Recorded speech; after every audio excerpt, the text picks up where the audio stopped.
You remember us? Do I remember y'all? Hey, Playboy, run this shit, ho.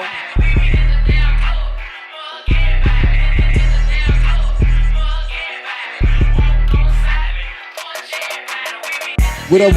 Welcome to the Fuck out of here. Welcome to the Fuck out of here. Welcome to the Fuck out of here. Welcome to the Fuk Outta Here podcast show. I'm God that never lies unless I have to say so. And it's your beer today, DJ True. What it is, what it do. Hey. Yeah. We got a special tonight, man. We got straight out of Louisiana, Shreveport to be exact. From Shreveport, huh? Nah, I'm from Alexandria. How are we? Yeah. Give it up for man. One of the Boost State homies, man. Give it up for Hood. What's up? What's going on, man? What y'all got going on, bro? Appreciate y'all having me on the show, bro. No good. Truth, I see you on daddy duty right now. Yeah, man. Yeah, that's why beer to dad almost. Got holding down with the kids. I feel you, bro. Yeah, he nursing the baby with the chocolate milk. Chill out, man. Yeah. Chill out. You started with the bullshit. He say he nursing. Yeah. Yeah, you know, you who come out of true titty. Yeah. This nigga here. Perfect button. I want the laughing button, but no, my bad. All right, shit. All right, man. We did the Sayso moment shit already, but all right, man. Hood, man, what's good, bro? So how's everything, bro? Man, everything good, bro. I'm just grinding, man, working, bro. That's it, bro. That's good. So you back home in Louisiana right now? Or you on the road? Yeah, I actually just got in from Dallas, man. We had 2 shows in Dallas last night, so I'm just getting in. All right, shit. Shit. Oh shit. All right, we can start. Yeah. Man. All right. Before we get into the interview, Mm-hmm. you remember us? Do I remember y'all? Yeah. Yeah, I got Nigga don't- I remember. Nigga don't remember everybody. Oh, I was about to say, that nigga don't remember us. Remember, nigga? I remember everybody, bro. Shit. So you remember who we booked you for? Yeah, y'all booked me at the ballroom, right? Yeah. Yeah. Yeah, There I you go. remember everything, man. Oh, yeah, you got a good memory. Y'all niggas can't get me, man. So What y'all thought this was, bro? yeah, man. You think What so? y'all thought this was, man? I remember everything. All right. So That's what's up. you remember that field Yeah. experience? I remember the experience very well. All right. Cool. Yeah. Yeah. We I might have been the first or second time that I was booked to come to Lafayette. I think first or second time. Okay. All right. Yeah. We didn't know shit because I don't know how we got him. We got him from Chris or Smoke. How we got him? It was Smoke. I think it was Smoke, and then it went. Oh, it was Smoke. Yeah, Smoke that went it through was Chris. Smoke. Yeah. Yeah, man. That was we tried. Yeah, hey, trial and error, bro. You can't fit. I tell people this all the time. You can't fail if you don't try, man. Real shit. Thanks. No. So, man, but like we did that, like we ain't, yeah, it was fun. Hey, you for the do parties and concerts and shit, bro. You gotta have a stomach for that because you gotta take the losses with you gotta take the losses with the wins. You go win, but you gotta take some losses in the game. You know what I'm saying? Oh, I feel you, bro. Yeah, because that was a big loss for us. But at the end of the day, we didn't, it ain't gonna let us stop us for what we try to, our ending goal. So it might not be that no more, but right. So yeah, we always go basically jump from something to something better. So right. Yeah, but all right, let's start from the beginning, man. Let us know what hood DJ come from. Like, what was the origin of the name, or just me? Origin of you as a person? What made you want to become a DJ? What made you want to get into DJing? Like, what was your inspiration behind it? I don't know. Man, how I got into DJing was crazy, bro. First off, I had one of my homeboys, like back in the day. You know what I'm saying? We used to listen. Everybody used to listen to screw music back in the day. You know what I'm saying? X. So it was certain songs that we couldn't find screwed, right? So he had virtual DJ on this big ass desktop computer, and it was the trial version. You know what I'm saying? Yeah. So when you recording, it's go pop up on the screen. It's gonna stop the music. It's gonna say virtual DJ try error. Yeah. And what we used to do was we used to try to hit that button cancel so real quick, you know what I'm saying? So it wouldn't fuck up our mixes. But that's like kind of like one of the first things I started doing when it came to DJing. We just started chopping, screwing our own music that we couldn't find. You know what I'm saying? That's And then what's up. when it really came down to it, I really wanted to be a rapper. You know what I'm saying? So me and like 4 or 5 other cats, we had a studio out here, and everybody was rapping. I'm like, man, we all can't rap. Like, what can I do to kind of try to make my impact on the game? And it was this big ass desktop computer sitting over in the corner that wouldn't nobody use. And I put virtual DJ on it. And then I started doing like mixtapes, like chop and screw mixtapes in the city and selling them. You know what I'm saying? And it was one specific mixtape that I did. It was for the Crawfish Festival. Like, I don't remember what year it was, but it did, like, I sold a whole bunch of them bitches. And I was like, I was like, you know what? This is what I'm about. This is it. Like, I'm finna quit my job, and this is what I want to do. You know what I'm saying? And it went from there. Bro, you ain't Blake, you're not a real friend. You would have told me to sell my Screwed and Chop CDs, but I was putting the bitch online. It did numbers, but I could have said it.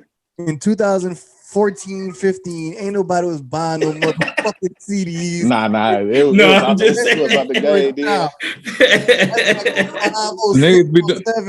Niggas be doing that now. Like, yo, check me out, big bro. Let me, what the fuck I'm supposed to do with that? Yeah, I don't know if my car got a CD player. Like real shit. Like I don't like it do. I don't like it do. Providers got no CD player. You gotta X for that now. When you get them calls, you gotta be like, I want a CD player in that bitch. But, yeah. like, not most. I got a CD player, but still, I can't listen to that bitch in the house. I got an auxiliary cord shit. You know what? You know what I got though? Like I got an old school boombox with a tape player on that bitch. Like, so a nigga come with a cassette, I might support. Yeah. like check me out, man. All right, man. It's DJ, man. Yeah, man. Yeah. All right, man. From that, like when you saw the success of selling CDs, how you got to doing clubs, like getting booked for clubs and stuff, like hey, how that bro, stuff? I lied. You lied. That's all I can say is I lied. What happened was, man, I had met these dudes who was around the same age. It was probably like 10 years ago, 9 years ago, 8 years ago, something like that. We was around the same age, and they got their hands on a club, right? And they ain't have no DJ. So, I pull up, and they's like, bro, we need a DJ tonight. Do you have equipment? That was the question. Do you have equipment? I'm like, yeah, I got equipment, bro. It's nothing. I'm yeah. Bro, I ain't have no equipment, bro. I'm like, fuck, man, what I'm gonna do? So my uncle was a DJ too, but the equipment he had just wasn't big enough to do a club, right? So this like early in the week, so it's like Friday. Nigga, like, yeah, man, look, we need to go ahead and put the equipment in the club, do a sound check and make sure everything's straight for Saturday night. I had to come out and tell them niggas, man. I'm like, look, man, I can DJ, but I ain't got no fucking equipment, man. So, but it really worked out. They went and rented some equipment, bro, and it went from there, bro. So that was in Alexandria? Yeah. It was Club Lorenzo. Lorenzo, okay. Yeah. That was my first start in the club. All right, shit. And from there, like, you started separating, started going to different clubs and Nah, bro. It's like we was the young niggas in the game, and every other club was older niggas, right? So they were really trying to blackball us and blackball me. So even when that club failed, like I had the hardest time like getting in a club after that. You know what I'm saying? And then I ended up going to work for Practicat over at the Trap. You know what I'm saying? Good Times Cafe. So yeah. I get on the radio all the time when I was yeah. So he gave me my second shot in the club in LA. So once that happened, you know what I'm saying? I really learned the game from Pratt. Like Pratt told me, he was like, look, man, this is what you need to do. You need to throw your own shit. Don't wait on nobody to book you, because if you wait around people to book you, ain't nobody book you, just gonna be sitting at home. So what you need to do is get you a venue, throw your own parties. So I went from there. I started throwing my own shit. Me and my homeboy, we started throwing our own shit.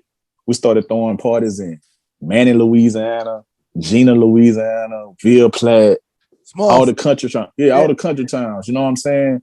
And once I started throwing them parties in them country towns, you know, people started seeing like, oh man, you really getting in, you really doing your shit. So that's really how I got on radio, like throwing parties. Okay, shit. Like I had no radio experience when I got on radio. Damn. Yeah, that's good. That's good. Yeah. Like it was like, what's up? How long after that first gig when you had yourself? How long did it take you to actually get some equipment? Oh, it took a long time, bro. No, I ain't no cap. It took a long time. It might have took 5 years. Like no cap. Ooh, like you was really grinding it out there. Damn. Yeah. Because I didn't know the importance of investing in myself at the time. You know what I'm saying? Yeah. See, I was like, shit. This person got equipment. I'm gonna just go rent it from them. So I'm taking half of the money I'm making from DJing, and I gotta go pay somebody for some equipment. So they not even at my gig, and they getting half of my gig. You know what I'm saying? It's just being young and dumb at the time, and not understanding the importance of investing in myself. I just would have spent $1,000 on some bullshit equipment. You know what I'm saying? I could. You know what I'm saying? I could have had the whole booking instead of having half or maybe not even half. The nigga might want 200 to rent it this weekend, and I only get 250 or 300. Damn. So you feel me? Like, yeah. So damn. Yeah. When you was booking your venues, they already had their equipment at the by that time, This the crazy thing. So me and my homeboy, we ain't had no equipment. So we like, where the fuck we go get some equipment from? We went to Rent-A-Center. Rent-A-Center has these bullshit ass amp and these bullshit ass speakers. Yeah. Big tall ass speakers. They was bullshit, but we went and rent to own 2 set of them. So we had 4 speakers and 2 amps. And that's how we started doing like all them country towns. I'm talking about bullshit. I'm talking about amps. Go get hot. Go cut off. They hot. Yeah, like all of that. But man, we did it, bro. Man, that's not. That's well, that's a learning process you went through. Like, yeah. That's. He said they cut off. Ain't no party like a. Come here, Hey, we used to go to Walmart, get them big ass box fans, and sit the box fans behind the fucking amps. I seen that happen before. I seen that happen before. You gotta do what you gotta do, shit. You gotta do what you gotta do, bro. Because I bet y'all could probably time that shit. Hey, go click the fan. Oh yeah, that bitch start. You know what you gotta do? You gotta feel it. You know what I'm saying? As you DJ, you gotta go over and touch the amps to see how hot they is. Oh shit! Once you think he grooving that nigga over there like this? I'm nervous as a bitch. I don't know what's about to go on. I'm telling my homeboy, hey, these bitches is about to cut off, man. These bitches. These bitches is about to cut off, man. It's hot as a motherfucker. We in the country ass venues with no air conditioning and shit. It was hell, but it was worth it. Like it was worth it. Yeah, that's good shit. So you're expanding your name by doing all these city to city throwing these parties. So yeah. I'm expanding the brand, expanding my name. That's how I got on radio. Like we was doing concerts and parties and shit. And at the time on 98.7, they would let us come in every Friday and talk about what we had going on. So one Friday, I'm going in just to talk about regular Friday. We got a party that night in Bill Platt, I believe. And they're doing the interview. And after the interview, Jay Stevens was like, hey, man, you want your own radio? You want your own radio show? I'm like, huh? I'm like, this nigga playing with me? You feel me? Shit. He's like, yeah, you want your own radio show? I'm going to give you 4 hours on a Saturday at midnight. I'm like, I don't think nobody listens to the radio. Oh, just about to say that. But fuck it, I'm going to do it. You feel me? Oh, but yeah. I'd have did it too. I ain't gonna lie, shit. I'm on the radio, but I did. But it turned out to be one of the biggest things because what I did was I marketed my whole scheme behind being on the radio at 12 o'clock on a Saturday night. I called my show In the Club with Hood DJ. That's smart. Saturday, you know what I'm saying? Yeah. It was Saturday nights. You know, everybody going to the club, getting ready to go to the club or riding around or whatever, and they listen to the radio. So I'm finna make my radio show sound like you in the club. You know what I'm saying? Hell yeah. I'm hype man in my shit. I'm mixing, I'm doing everything, and I'm making it sound like the club. Real shit. I remember them feelings back in the day. Shit, you know, you driving to the club around 12. Yeah. Turn that shit on, man. That's, like baby, about to do pre-game and niggas about to be lit this bitch. That shit turned me up. Like, I ain't think it was gonna work. I'm like, man, don't nobody listen to the fucking radio at no 12 o'clock at night on no Saturday. I know damn sure I ain't listening to the radio. But that shit really turned me up. That's good though, shit. Yeah. So, how long you was doing radio until you got, you know, till you moved on from that? How long you was doing it until you moved on? I did radio until I think 2018. So I think I started on radio in 2011, and I did it till 2018. Okay, cool. Yeah.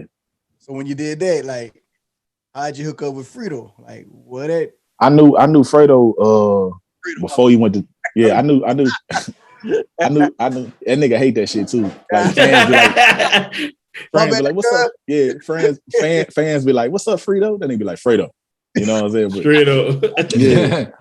But I met that dude. I met him while he was in high school on Instagram.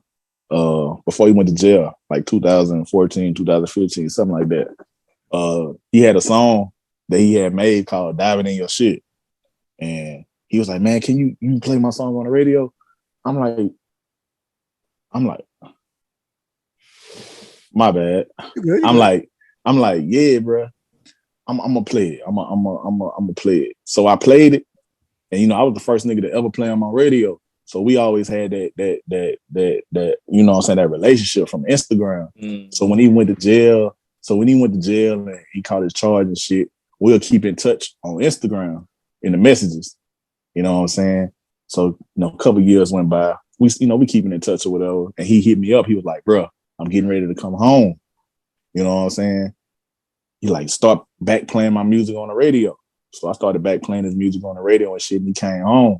So when he came home, he had a show in Lafayette and a show in Lake Charles, his first two shows. And I was like, man, I know you ain't got no DJ yet, huh? He's like, hell nah, bro. We need to hook up and do that. I'm like, yeah, hell yeah, let's do it. So I went to the first show. We met up, went to the first show, did the first show in Lafayette, and the rest is history, man. That was 3 years ago. Stuck with him, huh? Yeah, bro. It's love though. So like when he asked you, like, you know how most local DJs, you try to holler at him, be like, hey man, you can play my stuff on the radio. He threw you some money, or you did off the strength? Nah, I did it off the strength. That's the crazy thing about me. I do both. I ain't gonna lie. If I felt you was bullshit, but you had, I ain't gonna say bullshit. Let me not say that. Wasn't up to your standards. If I feel like if you came at me like you had all this money, all right, well, give me some of it. Right. You feel me? But if you came at me and was like, man, I'm out here, I'm grinding, I'm working, and I see that, I'm gonna help you anywhere I can. You know what I'm saying? That's just the type of nigga I am. I'm gonna help you. You don't need to give me no money. If I see you working, I see you grinding, and I see you trying, because I can play your shit all day, and then you sitting at the house not doing nothing. You feel me? But if you out there working, grinding, doing what you need to do to try to take your career to the next level, I'm gonna help you any way I can. And that's just the way I was. But if I feel like you came at me bullshit, like, yeah, nigga, I got this and this and that and that and this, well, give me some of it. Right. You feel me? I got you. Yeah. With Fredo, he sent it to me. I seen him working. Like, I seen him and G Money at the time. Rest in peace, G Money. Right. They was, you know, they had a hot song called iPhone 6 at the time, and they was doing video. This during a time when niggas started shooting videos and BR, and they was getting big numbers. You know what I'm saying? So I was like, yeah, I see the nigga working. Most definitely, I'm gonna play your music because I see you working. Right. So it was like around 2016, 2017. You got out when he got out? He got out in 17, I think summer 17. Summer 17? Yeah.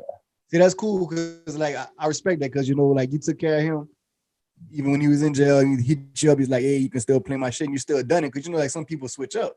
They'd be like, nah, nigga, you in. Nah. Man, I learned this shit. I learned this shit a long time ago, man.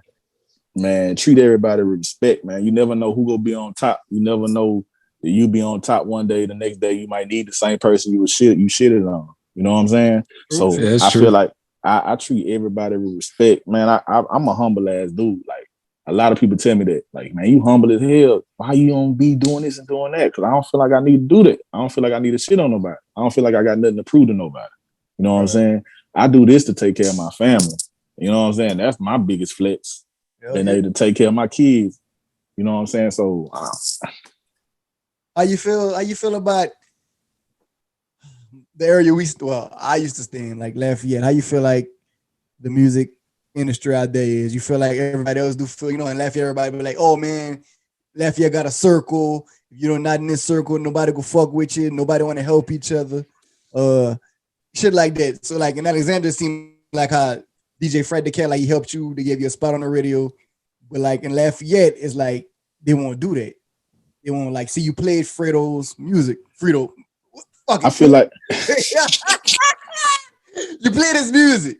You played his music. They won't do that back home where I'm from. But this what I see. This is what I seen in Alexandria on the radio station that I worked on. We had the freedom to do so. Right. Like our PD gave us the freedom to play local artists. Gave us the freedom to interview local artists.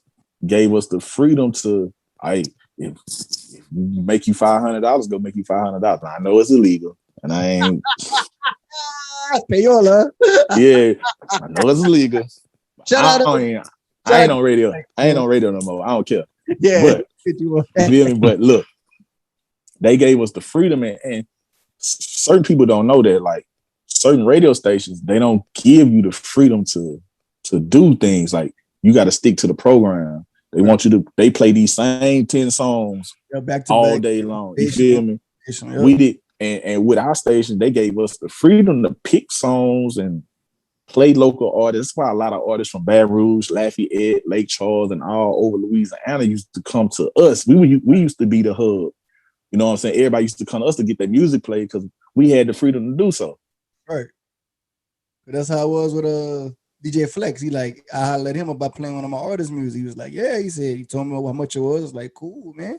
And he even interviewed me, and we out here in Atlanta. So it's like, I felt that was like, they wouldn't do that shit back home. Like, well, I'm from, they wouldn't Flex, my guy. Flex a real nigga. Like Flex gave me a slot on his radio show to do my thing. You feel me? To interview people on his radio show. Like, no, I can't say I would have did that for somebody. I don't know if I would have did that. Like, had my own show and bought somebody in and say, hey, bro, you can do whatever the fuck you want to do. You want to interview people? If you want to do this, you want to do that, do it. Like, he was such a real nigga to me. Where he brought me in, he was like, man, look, do whatever you want to do. You know what I'm saying? If you want to do this, you want to do that, and he let me do it. You know what I'm saying? That's love shit. Yeah. Flex, man. Shout out to Flex. He's a real dude. Man. I fuck with him.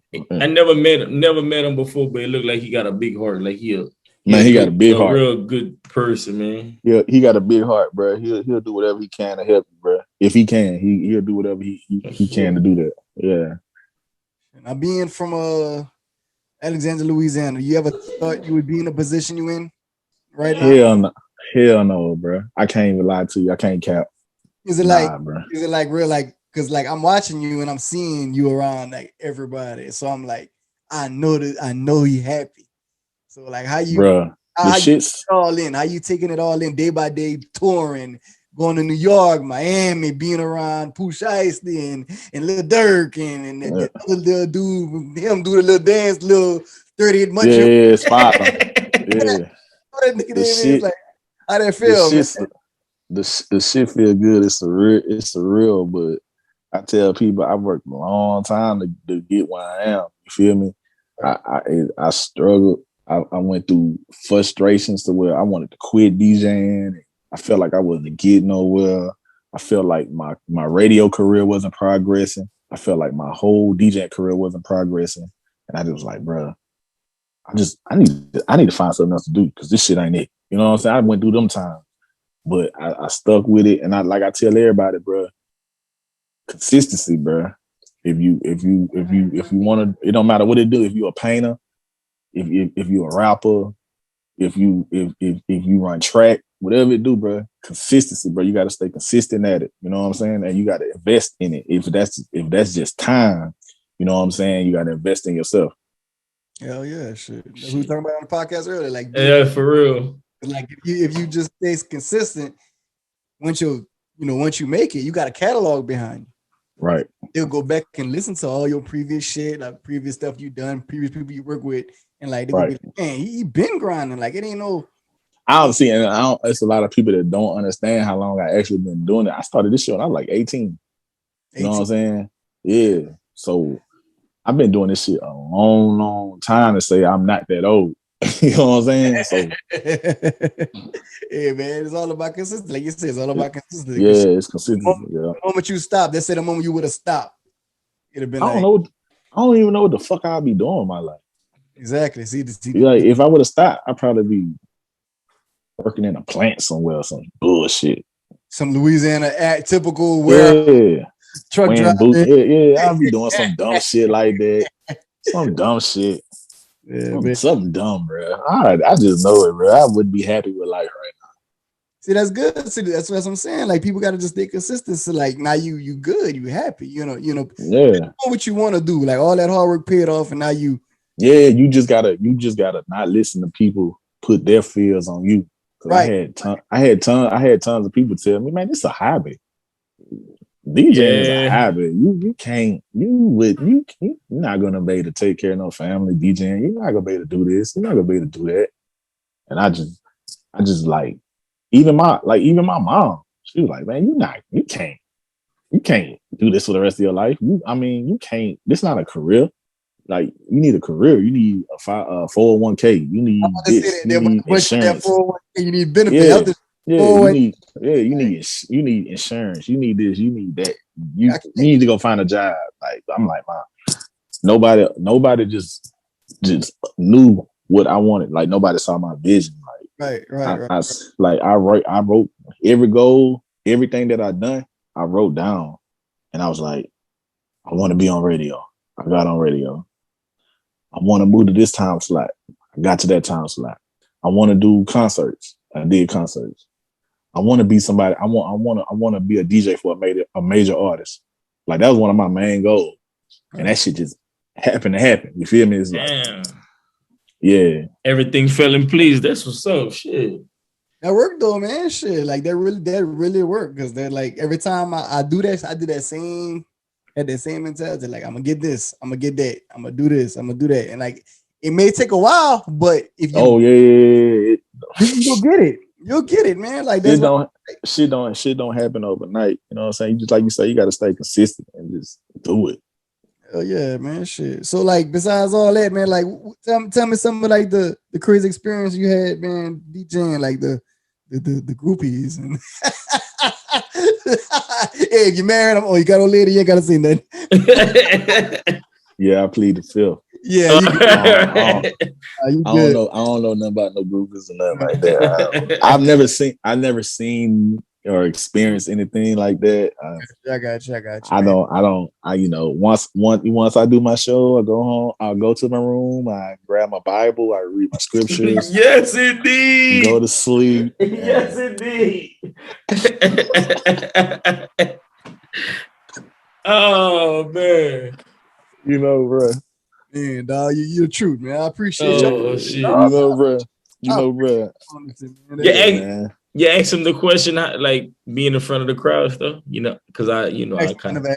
So yeah, so how does it feel like from you rocking parties and the little parties starting up into like work, like you're a DJ for a major artist and you see like the crowd and they singing the songs and like how that shit feel like just to be in front of a freaking, I don't know, like 10,000 people or some shit like that, rocking a festival and shit like that. Like, man, that shit, it's surreal. It's crazy, bro. Like, I mean, I've done big crowds before. Like, I've done big parties. Like, so being in front of a big crowd it's not new to me, but being the center of the attention was new to me. You feel me?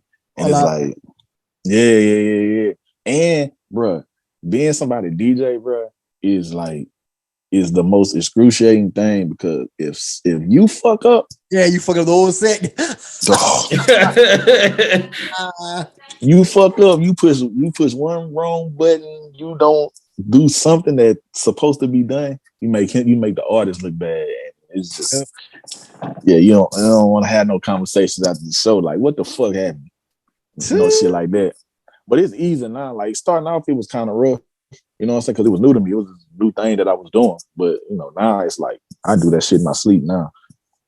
How it is like when you go to like different venues and like the venue equipment is fucked up or this shit not, like how that work? Now it's like me and Fredo know as soon as we get there that, man, I tell them, hey, bro, these mics fucked up. They ain't got no good sound system. We just got to go do what we got to do and get the fuck up out of here. You know what I'm saying? I never understood that you pay an artist 25, 30,000 and you got this bullshit ass sound system in here. Like, like me as a consumer paying for this shit, I'll be pissed off. You feel me? So it's like, but when I get there, if I know it's fucked up, I go tell them. I'm like, man, these mics fucked up, these speakers fucked up. We go do the show and get the fuck up out of it. You know what I'm saying? Shit, because I just remember like back in the day when Drake first came out and he did a show in Atlanta and like all the mics and shit was fucked up. And he was like, oh man, somebody's getting fired after tonight. Like, I was like, damn man, it'd be like that for real. Like shit. Like, man, it's like I had to teach him that everything ain't my fault. Right. I don't know why these fucking mics feeding back. I don't control these fucking mics. I don't control the way this fucking sound. Like I had to teach him that. Like, I ain't had no control of that. So now he know. And I just be like, man, shit fucked up, bro. Sound man, trash, and this is what it is. Damn. Shit, you only can do what you can. So if it's fucked up, it's not. If it's fucked up, it's fucked up. Hell yeah. So shit. But I seen you had posted something on your Instagram. Yeah. I think you was in a Shreveport. You said you was go say something, but you're not gonna say something. Oh yeah. So I might about it. Bayou Classic just passed. They did Bayou Classic in the spring this year. So they had it in Shreveport, because of COVID and shit. So I booked Fredo, but I brought him to Shreveport, and I just had a couple problems doing it with a couple big names that's from that area. And like someone tried to do a fake show and they put out the fake show and they put out an Eventbrite. They were selling tickets and it came across my desk and I felt like, why the fuck would somebody do some shit like that? Like, why would you do a fake show? And you causing people to think my show fake now. Cause now they feeling like, well, he from here, so why this nigga from out of town? Yeah. So it's like, but if they did their research, they would know you as DJ. So why would they? They are, but they knew this already. This was something that they just went when they moved anyway, because they were actually trying to book them for an after party, and all the anything dealing with him in Shreveport had to come through me. Right. So we got a big show. I don't need nobody to promote an after party after my, for my show. Now you're giving people the option to go to the after party instead of going to the concert. You know what I'm saying? Right. So when they did that, man, I just had to go back to old hood and get the situation solved. But everything worked out. But I just felt like why these people would do, and I know these people. You know what I'm saying? These people got big names in the industry. And I'm just like, wow, why would you try to do some shit like that? You know what I'm saying? But it all worked out. No, they're like fucked up how you got to go back home and try to do something when you back home and like shit like that happens. Man, that's the first time some shit like that happened to me, bro. Like, and I was like, I understood it though. Yeah. Because I'm an outsider coming to somebody's city, throwing a big concert, a major concert at a building that nobody could get but me. You know what I'm saying? Mm-hmm. I actually threw the concert at the Cotton Bowl in the stadium was next to the venue. You know what I'm saying? So it's like, and then it's like I worked with Grambling. Grambling put it was the official concert, other Bayou Classic. Grambling put it on their website and all kind of stuff. So I really had an inside track on everybody to get it done. And everybody was like, well, who is this nigga coming from out of town being able to do shit at a venue we can't get, and we from this motherfucker. Yeah. So I understood it, I felt it, but I'm like, man, you ain't got to do no shit like that. Pure hate. Damn. Yeah. But the shit don't work, bro. Like I tell niggas all the time, man. God already got what's planned. You know what I'm saying? He already know. So hating just don't work. Hating don't work. What if they came tell you and be like, man, we want to, put in and this and that. We want to help would you? I already had my operation. I already had the people I wanted to work with. I already had the DJs I wanted to work with. I already had the promoters I wanted to work with. I already had everything in play once we dropped the flyer and started selling tickets. I already had that in play. So anything that came after that was just on some, damn, we wanted to do the same show, but we can't do it. So the only thing we got left to do is hate. Damn. Yep, that's what they did on our event. Yep, that's exactly what they did. You probably didn't know, but that's exactly what they did. They did. Yep. But they did that. Lafayette, I'm gonna tell you this. Lafayette is known for hating. I hate to say that, but I done done a bunch of parties where people would come and shut the power off on the building, or people would just do hating shit. Like I was DJing a party at Club Bed back in the day, and somebody kept shutting the power off on the building, and they actually found them on the last time he did it. They actually found them and chased them down. You know what I'm saying? Like, I'm like, damn, they be hating like that out here. That is crazy, bro. But I love Lafayette though, bro. I love Lafayette, bro. Like during my DJing days, that's where I made a lot of money at, and the most money at. Because once I got in Shakers, you know what I'm saying? And when I was doing Shakers, I was doing Bed. I was like, this it. But I got hated on by a DJ, and somehow he got the DJ he wanted in there, and I got put out. But it's all good. That's how it work, huh? I love Lafayette. Like y'all got some beautiful women down there. Everybody. That's the first thing they say. Well, you got some bad ones, boy. Look, I got some bad red balls down there. Boy. The people look, me and Derek be like, where? See, these might be normal people to y'all, because y'all done went to school with them and shit. So y'all see them all the time. But a nigga like me, I don't get to see them. So when I see them, I'm like, damn. Shit, because we should be like, what in the fuck y'all talking about? Yeah, it be like that with me back home. Niggas be talking about them scallywags. I'm like, man. But, that's crazy. What's used to me is new to somebody else. Yeah, you're right. That's true. Yeah, vice versa. Yeah. You ever sit there and see that shit, you'd be like, true. Niggas be like, nigga, that's what you're looking at? That's what you like? Be like, yeah. Shit, but dude, this is cool though, man. So when you book your person you DJ for, you get a discount? or you do it up the street and you just profit off of that?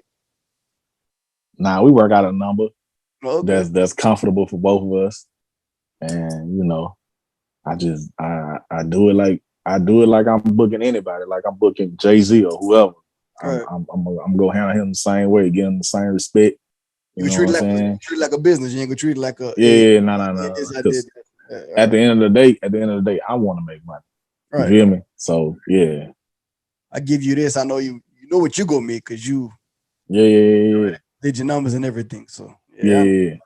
Because I know me, I'm this type of nigga. Let's say Derek, that nigga, he an artist, and I'm his DJ. I'll be like, hey, D. Let me get that for the freeness. Not even let me get that for the free. You go perform here, and we go split the profit. You good? Yes, nigga. I'm like, nigga. Matter of fact, I'm gonna give you more since it's your name, and I'm gonna just take my cut. Nigga, we profit. Trust me, we go profit. That's it. Yeah. That's how we were. But I understand the business though. Like if I was in your position, I would totally understand that. I'd be like, hey man, you the shit. I know how much I'm gonna make, so like I'll book you. Like how much? Right. Work a number. Right. That's the right thing to do though. So I totally understand it. So definitely.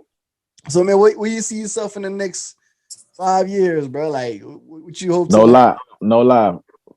next 5 years, I want to be retired from actual DJing. Like I want to transition to the other side of the music industry. Is that being working for a label or having my own label or managing or something like that. I want to get to that side of the business, and because I don't want to be in my 40s and 50s DJing. Right, I understand. I feel like DJing in a club full time is out the door for me. I feel like that's something I did. I loved it while I was doing it, but I don't want to do it no more. Right. Just like radio. I did radio. I loved it, but I don't want to do it no more. Like I want to move on to something, Oh yeah. So yeah. talk about like in the next few years, like starting your own label, signing some artists. Yeah. I actually already started me a management company. Okay. You know what I'm saying? So I did that already. I already got that in the works, but I just right now I don't have the time to invest my time into an artist right now. Right. So I don't want to go in it and half stepping. Like I didn't pull artists to the side and be like, man, I want to work with you. But when it all comes down to it, I don't have the time right now to actually, because once you start managing or once you sign an artist to a label, like that really becomes your baby. Like True. you want to see your baby grow, so you go invest and do things that you need to do. And right now, I just don't have the time. I'm on the road every week, flying here, flying there, doing this, doing that. So I don't really have the time to invest in nobody right now. So I don't want to half step with nobody or do it half ass. So I'm really learning the business, dealing with Fredo, learning shit over here so I can take it over here and you know what I'm saying, and do my thing. So what kind of game you picked up from Fredo since you've been like, in the industry? Like I know they got a lot of motherfuckers in the industry and they do a lot of bullshit, but like what's that's the type of shit you got. I learned the bullshit niggas from the niggas. Like I feel like one thing niggas got to do is you got to stand on your word. And I learned dealing with this music business, niggas do not stand on their word. Like niggas, and if a nigga feel like he can beat you, he go beat you. If a nigga feel like he can sign you to a badass deal, he gonna sign you to a badass deal. You know what I'm saying? If a nigga feel like he can get over on you, he'll get over on you. And I learned that because Fredo is a smart ass nigga. He is hands on with his career. And I feel like if he wasn't hands on with his career, he'll be sitting stalemate, because if you sit around and wait on the label to shoot videos, or if you wait on the label to do this, you wait on the label to do that, the label gonna move at their own pace. They're gonna do what the fuck they want to do when they want to do it. You know what I'm saying? And he really take his career into his hands. He pay for his own videos. He's hands on with when he want to drop music, when he want to drop albums or mixtapes or whatever like that. And like this nigga got his own management company. You know what I'm saying? Where he's managing artists, including himself. You know what I'm saying? So it's like I'm learning the game from this nigga. Like this nigga smart as hell. Right. That's good. Yeah. Though, because like ain't too many people go teach you the game or even show you. They'll be like, hey, sit back. To try to ease you. Like, hey, it's niggas that signed to the same label he signed to that's fucked up.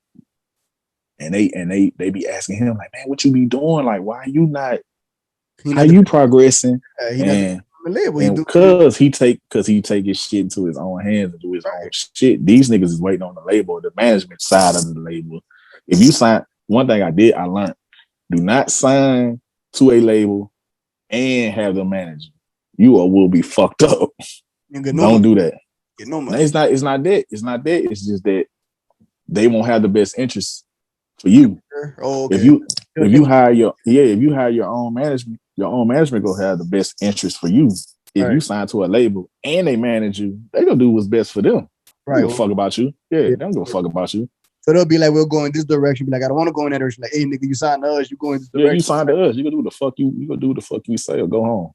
Cool. So Fredo, he take everything in his own hand. Got his own. Yeah, he got his own management company. He do his own. He do his own booking, his own everything. He handle all his own business himself. So he got a machine. We got a partnership with a label. It's like, yeah, he got a partnership with Def Jam. He signed right. a Def Jam. Yeah, that's good. That's good. That's good. So you got like a distribution deal with him, or just like a yeah. That's what's up, man. That's what's up, bro. It's good, man. It's good, man. I'm glad to see the position you in from when we had that fucked up delicious party to where you at now. Hey, delicious was fine as fuck that night too, boy. I still got all the pictures. I got the flyers. Yeah, I got all. I remember that night, bro. I remember, bro. Oh, bro, I remember it too. All I remember is like my brother tripping, he panicking, like, man, nobody's here. I'm like, niggas, go outside and tell people come here. Yeah, man, like I had a good time because like I was around her the whole night. Like I went to Houston, pick her up, brought her to the Hilton, went pick her up, like walked with her the whole night. I was with her the whole night basically. So it was a cool experience because he treated me like I guess she thought I had the money, but right. Derek was the one with the money. So it's like I was just the face of the whole brand because we had to like just like how you said you lied about everything. We did the same thing. We like lied. Right. We said we've been had this booking company. We've been doing parties. This is our numbers. We lied our ass off. That was like all this happened. We were just chilling. He's like, man, I got some money now. What we gonna do? I was like, man, it's a celebrity. He was like, I said, let's go online and look. Started looking to me. Look, delicious cheap. Here's 3 racks. He was like, shit. Emailed her. She emailed us back. I got my wife to do everything. Shit, that was it. After that, it was like booked the venue, got her. I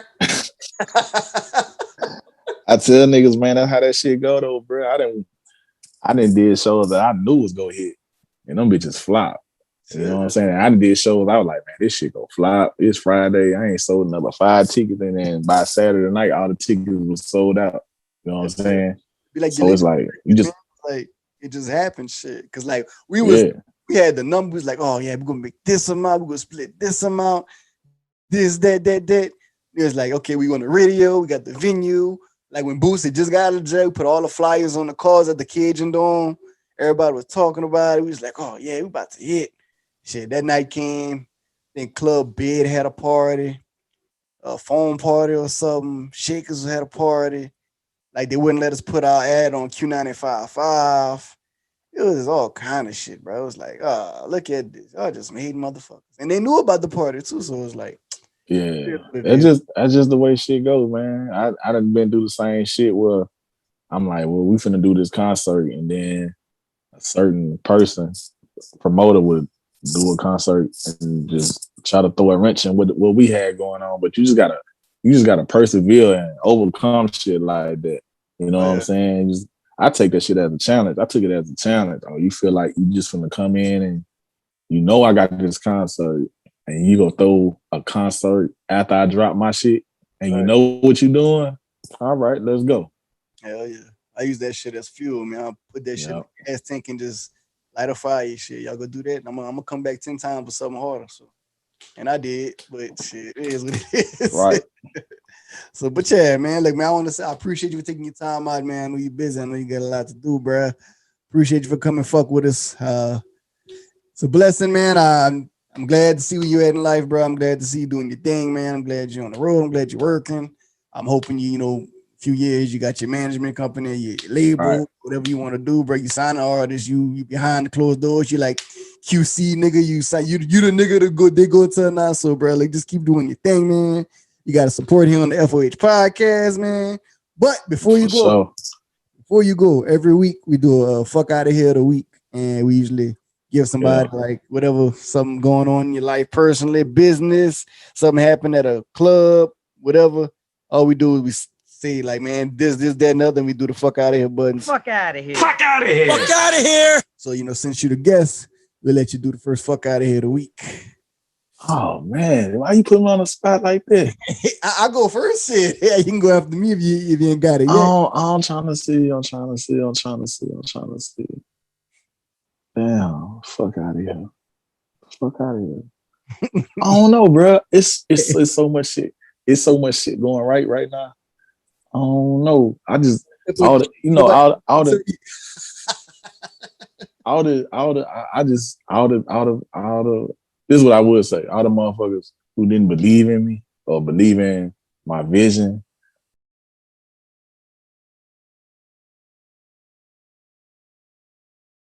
Hit the button for me, bro. Fuck out of here. Fuck out of here. Fuck out of here. And there you have it. You're a DJ, man. Straight from Madison, Louisiana on the Fuk Outta Here podcast, man. Much success, man. Much blessings. Everything you do, bro. I hope you just make millions and millions and millions of dollars, bro. And do your thing, man. Fredo, I hope he blow up bigger than he is in the next couple of years, man. No bullshit. Let nobody interfere with y'all got going on. Y'all just go straight to the top. Keep God first and do y'all thing, bro.